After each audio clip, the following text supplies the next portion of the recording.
Hello there.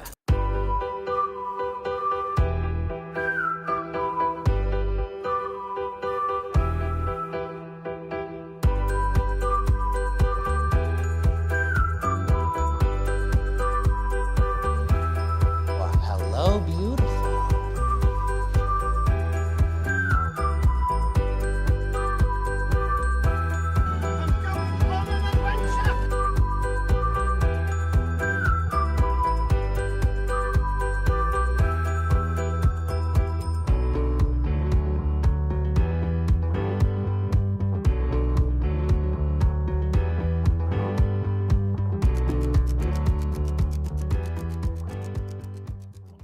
Hello, everybody. Welcome back to Fandom Fights. We've got an exciting match for you today. We got Eli McCaig going up against Jim Green. Is it 2020, 2019? I don't know. It might be. This is going to be fun. It's kind of like a little, like, we got some of the old people here. You know, it's this. We should normalize being old. It's okay to be old. Jim, Eli have been around forever. Both have taken leave of absences, but then come back and, done well. And Eli just returned this season in a previous match against Nick Carley and did very well for himself. And Jim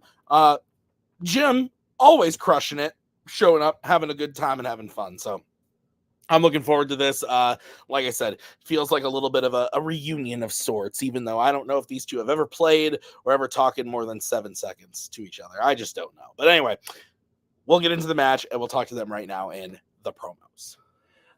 So Nazario abandoned me for his kid or something, so I'm just by myself, and I'm getting to play that guy that watches movies for the news or something, because that's a thing. Still, I guess. If this was a melee brawl match, Eli would have wiped the floor with me. So, but luckily this isn't watching Night Swim or Madam Web. At least not yet, so let's fucking do it. I'm going up against Jim. It's going to be a lot of fun. I think the last time I went up against him was in a TV match a long time ago. It is old. It is an old time. I will normalize being old. Look at the grays in my beard, normalizing oldness. But yeah, this is going to be fun. I do review movies. In fact, not even for my job, I rewatched or watched for the first time all 5 of the Jack Ryan movies. So yeah, I'm prepared. Also, watch the extended edition of the Lord of the Rings trilogy for the first time. They're great. Yeah, I can't wait. Let's get into this. Unfortunate that the extended versions aren't in trivia, but I will have to say that they are pretty perfect. So good on you.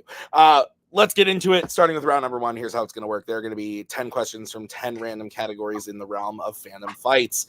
Each question is worth 1 point apiece. If you get all 10 questions correct, you're going to be issued a bonus question to you, only to you. You get 3 repeats, 1 challenge for the entirety of the match. Guys, any questions as we get into round number 1?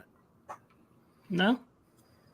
Okay, first category you will get in round 1 is in sci-fi icons. In Ghostbusters Afterlife, Phoebe uses her 1 phone call from jail to call a number that connects her to which former Ghostbuster? We will take first name, last name, or both, if you so please.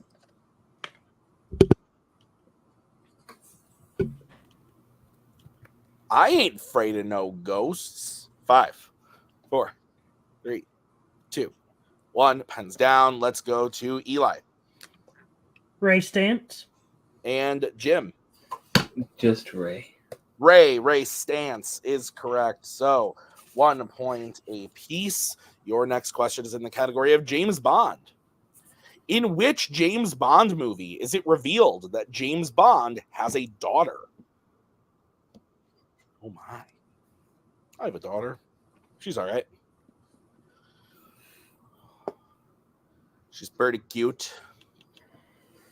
But then says horribly mean things sometimes. Like 5, 4, 3, 2, 1. Pens down. Let's go to Jim.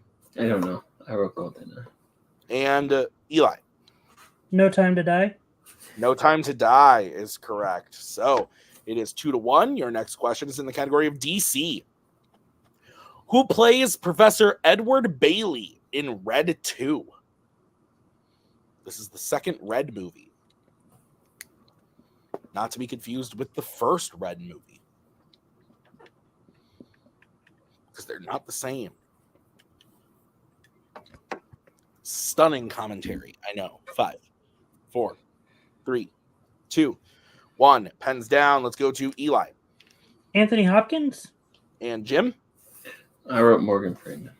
Anthony Hopkins is correct. So, next question is in the category of Pixar. In Monsters, Inc., who finds the secret door behind the tool shelf that leads to the room where Randall is working on the Scream extractor? I didn't write this. People just doing nice things for me. Sweet of Nick if he wrote this. 5, 4, 3, 2, 1. Pens down. Jim. Ooh. And Eli. Boo! Boo is correct. Did I scare you? Boo. No. Your next question is in the category of the Wizarding World. Which Wizarding World character's last words before dying are, "You have your mother's eyes"?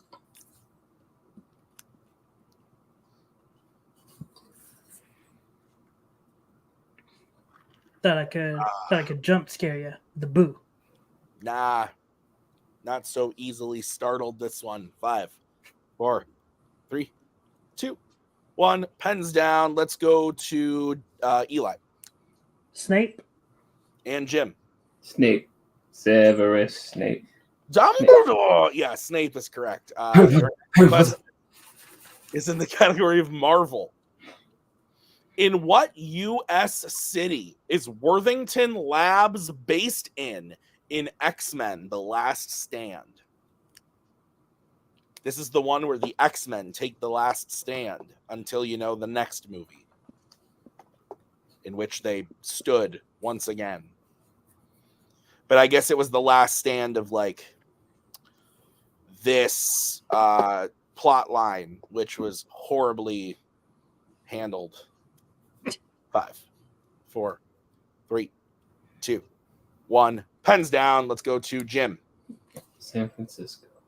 And Eli. San Francisco. San Francisco is correct. It is 6-4, still a 2-point game. Your next question is in the category of Law and Order. In which Law and Order movie will you see a group of kids from a baseball team robbing an electronics store with their coach? Wow. Not great coaching. I've never coached a sports ball team, but I have been a mentor of sorts to my son, Bucky. 5, 4, 3, 2, 1. Pens down. Let's go to Eli. RoboCop 2. And Jim. I wrote Lethal Weapon too. RoboCop 2 is correct. So Eli still batting perfect here as we get into your next question in the category of Star Trek. In 2009's Star Trek, what test does Kirk cheat on that has him brought before a Federation tribunal hearing?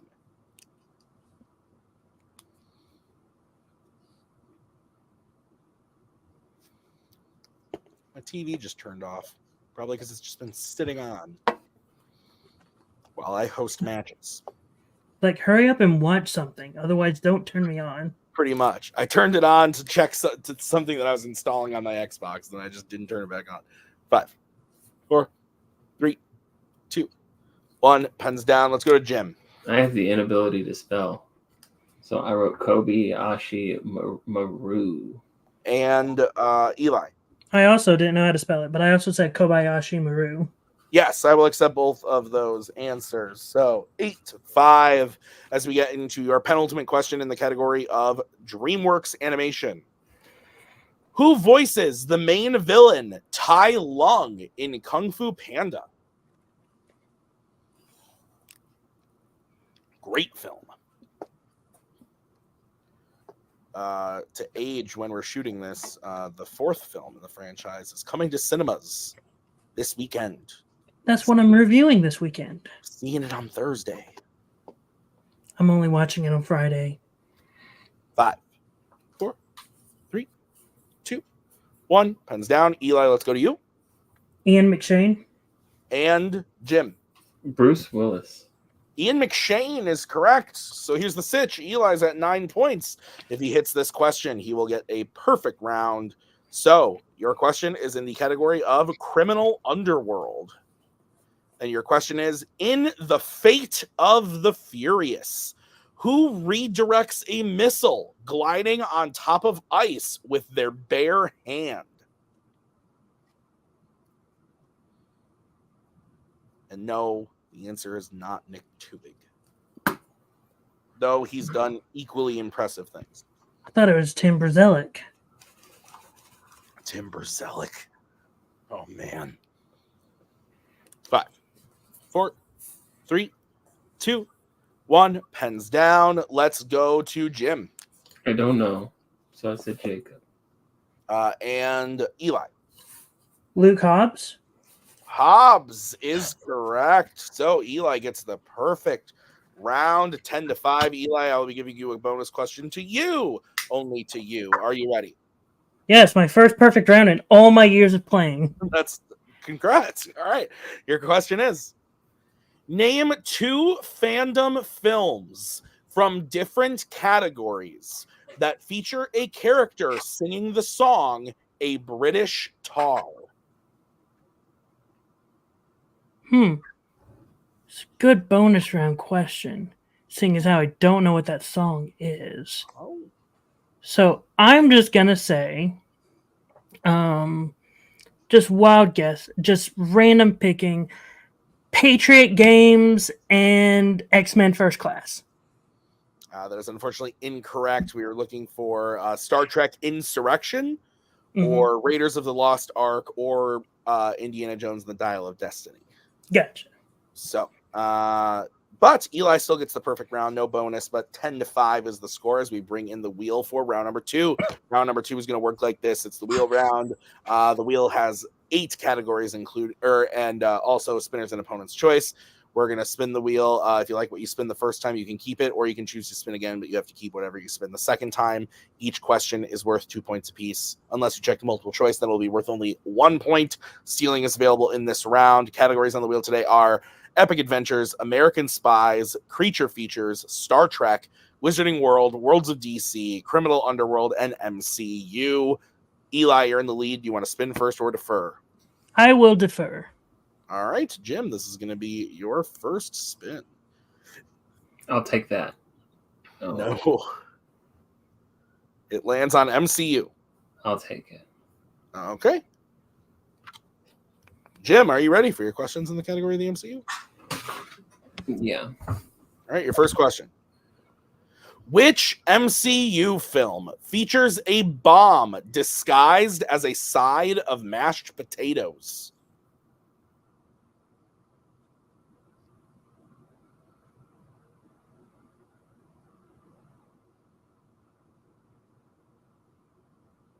Multiple choice. All right, your options are A, Iron Man 2, B, Captain America the Winter Soldier, C, Guardians of the Galaxy Volume 2, or D, Eternals.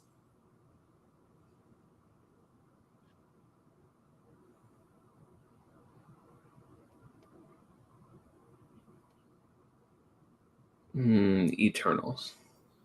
That is incorrect. Eli, chance for a 1-point steal. Is it A, Iron Man 2, B, Captain America the Winter Soldier, C, Guardians of the Galaxy Volume 2, or D, Eternals? Iron Man 2. Iron Man 2 is correct for 1 point. All right, Jim, your next question in the category of MCU. Which MCU actor said the quote, "That man is playing Galaga"? Robert Downey Jr. That is correct for 2 points. Your third question.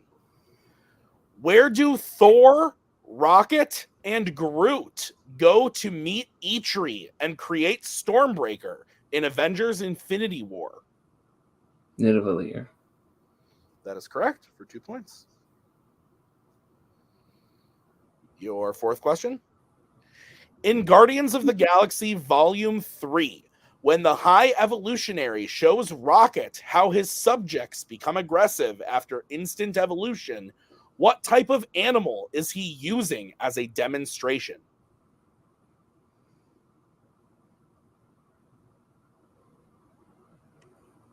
A turtle. That is correct for 2 points and a tie game.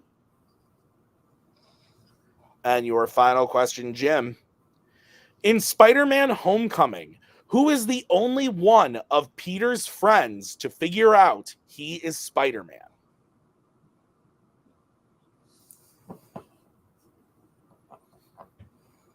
Ned. That is correct for 2 more points, bringing Jim's total up to 13. But with the steal, Eli is at 11. So I'm going to bring back the wheel. This is going to be the spin for Eli. Opponent's choice. And it lands on creature features. I can't remember 100% the movies in this, so I'm just going to say spin again. All right. This is what you're going to be stuck with. Opponent's choice. And it lands on Star Trek. Yippee for me. All right. So, Eli, didn't you put creature features on the wheel? Maybe, but, just wanted to put something different on there. Okay, well, just curious. Okay. All right, your questions. It's Star Trek, Eli. Are you ready? Yeah? What was the first Star Trek film to feature the USS Excelsior?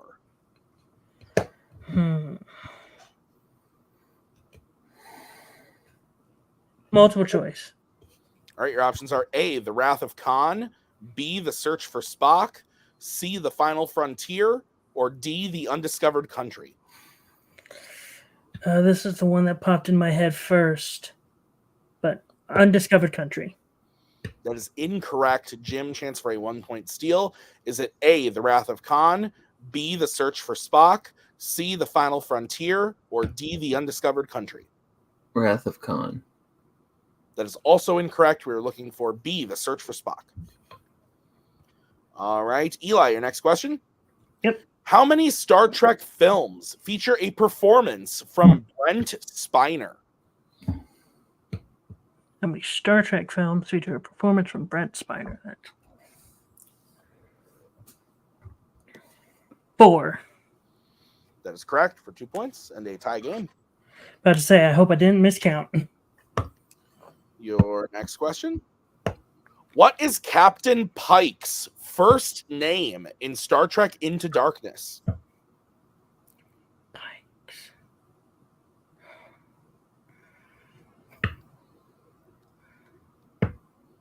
I think I have it, but multiple choice.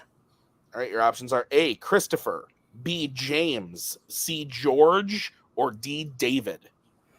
Should have stuck with it. Christopher. That is correct for 1 point and the lead. Your next question.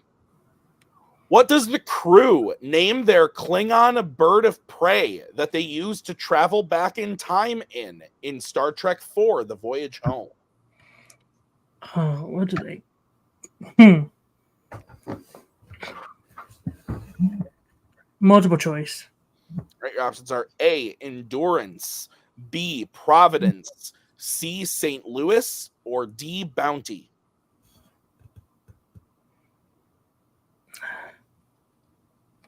Providence. That is incorrect. Jim, chance for a 1-point steal. Is it A, Endurance, B, Providence, C, St. Louis, or D, Bounty?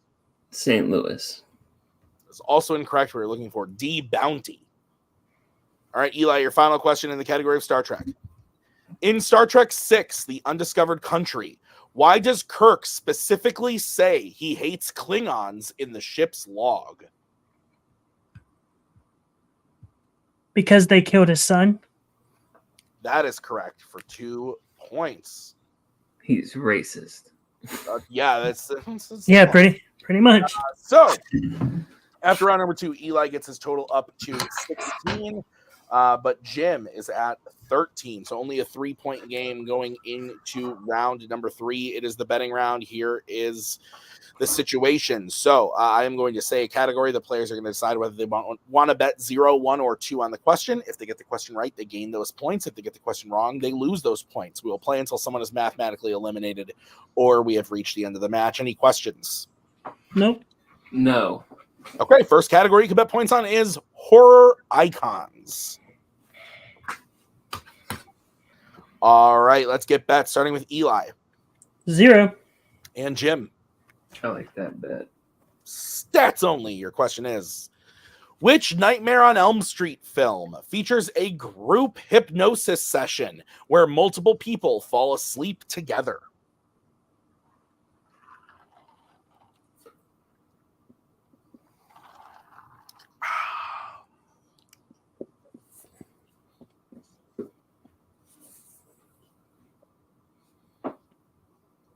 Five, 4, 3, 2, 1. Pens down. Eli. I said Nightmare on Elm Street 4, Dream Warriors. And Jim. I just wrote Cohen Dream Warriors. Jim would be correct. Dream Warriors. It's actually Nightmare on Elm Street 3 Dream Warriors. Okay. So Eli would not be correct. But no points gained or lost. It is 16 to 13. That's why I bet. We bet points on is Star Trek. God. Let's get back, starting with Jim. Stats for me again. And Eli. Also stats. All right, your question is, which Star Trek crew member voices concern to Captain Picard about appearing naked at the wedding ceremony on Beta Z in Star Trek Nemesis? I also would have concerns about this issue.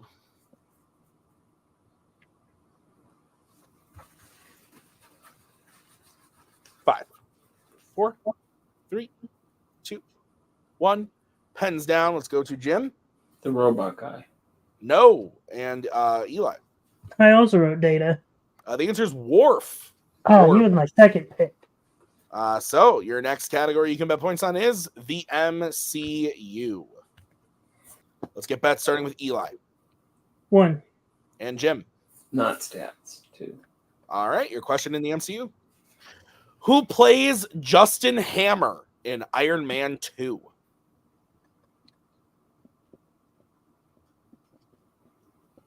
Cool name, Hammer. Not a cool guy, though. 5, 4, 3, 2, 1. Pens down. Let's go to Eli. Sam Rockwell. And Jim. Oscar winner Sam Rockwell. Sam Rockwell is correct. So that makes it a 2-point game, 17 to 15. Eli still in the lead. Your next category, your penultimate category, is Star Wars. Let's get bets, starting with Jim. Not stats. 2. All right, and Eli. 1. All right, your question in the category of Star Wars. What object does Luke force pull to escape from the monster's cave on Hoth in The Empire Strikes Back?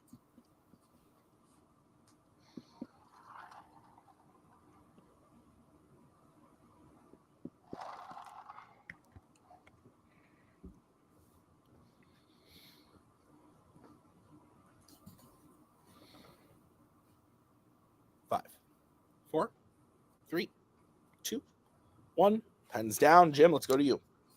Light sword. And Eli. His lightsaber.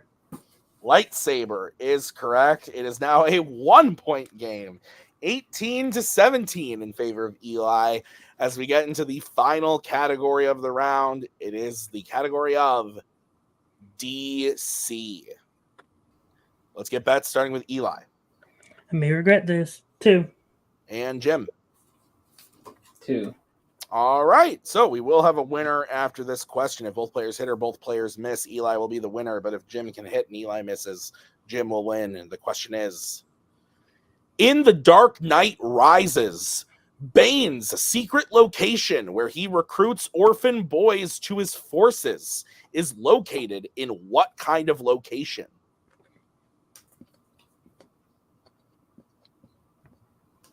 Sounds kind of perverted when you put it that way.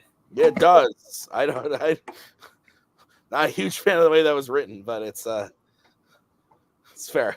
I blame Tuig. It adds up. I don't know if Tuig wrote that question, but he's not here, so that's fine. That's fair. 2. 1, pens down. Jim, we're going to you. The sewer. And Eli.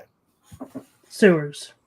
And your winner, Eli McCaig. Sewers was the correct answer. But hey, this was great because coming out of round number 1, Eli gets a perfect round. It's 10-5, which 5 is a good score, but Eli seemed like nothing was stopping him today.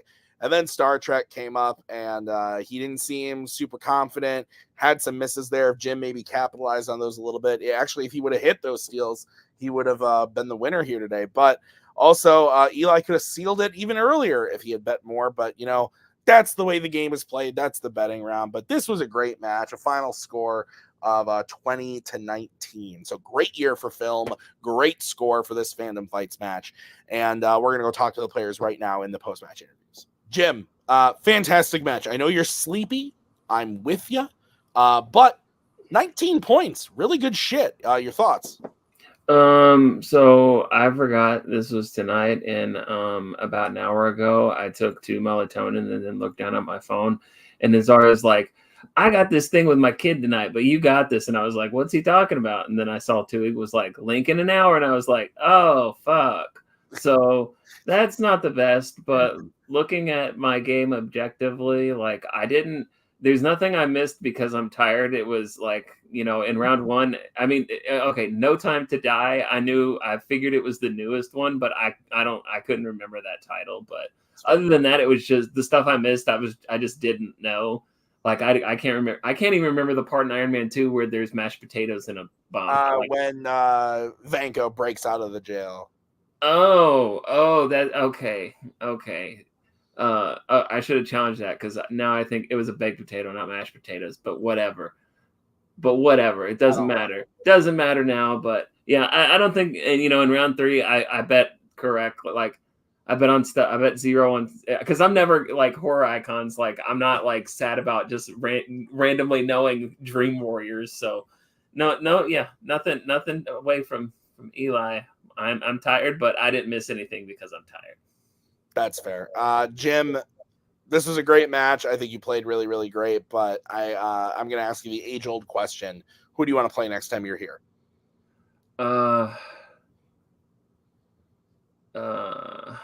Is the baby playing yet? Because I'll play her. Not quite, but I think I could beat her, probably. Maybe, probably not, but I could talk to Maggie and see what we can put up. If not her, I'll play Bucky. Great. He's 2 beatable opponents, I think. Yeah, he's looking to debut, so we can probably make one of those happen. Jim, fantastic job today. We'll see you in the next one. See you later. Eli, congrats on the win. A very impressive win, despite having maybe a little bit of a shortcoming there in round number 2. You made your way through, got big points when you needed to, and bet smart. I think, you would have missed those questions you didn't bet on. So I think, you made the right call there. How are you feeling about the match? I mean, I'm feeling very happy, especially looking at my round 1 and being like, hey, it's my first perfect round, like ever in Fandom Fights. I'm shocked that it took me going away and coming back to actually get that. So yeah, that's a big thing. Thinking about it now, I'm remembering Godzilla and the Godzilla Monsterverse and Teenage Mutant Ninja Turtles are in the creature features. I'm like, oh, that's why I put it on there, because I know those franchise a little bit. So maybe I should have stuck with my gut and went with it. But, hindsight's 2020. And so, yeah. And again, betting in round 3, yeah, there were a few moments with the Star Wars and the questions I bet 1 on. I was thinking maybe I should bet 2. But, it's hindsight. Again, hindsight's 2020. But yeah, I think Jim did amazing in this, especially being tired. He did amazing. And I did better than my return match. So yeah, that's a plus. Yeah, absolutely. So, Eli, this was a very impressive win. You're now moving on to another match, whether that's part of the tournament or before the tournament. I don't know. Nick knows these things, and I don't. But you will more than likely be getting another match. I know last time you had some strong words about Caleb Coho. Is that still what's on your mind, or do you just want to get to that title match? 100%. Coho is definitely on my mind. I know, look, again, I said it last time, he lived rent-free in my head, and he does for reasons. He knows why. I mean, he'll forever, like, if he ever gets into an interview for one of his matches and you bring me up, he's going to say, oh, I beat him twice before. Why do I need to play him again? That's going to be his mentality. And just, it's for me. I need to be able to know I can beat Coho at least once in fandom fights, and it's just eating at me. It's gnawing at me. So if by the end of all of this, it's Eli versus Coho at some point, and I can come out on the other end as the winner, that's enough for me at this point. Awesome. Eli, we'll see you in the next one, whoever it may be, but congrats on a great match today. Thank you so much. That is going to do it for us today at Fandom Fights. I want to thank Eli and Jim. Thank you to Nick behind the scenes for writing this one. I've been Tim. Thank you so much for watching. We'll see you next time with another great match. Until then, bye.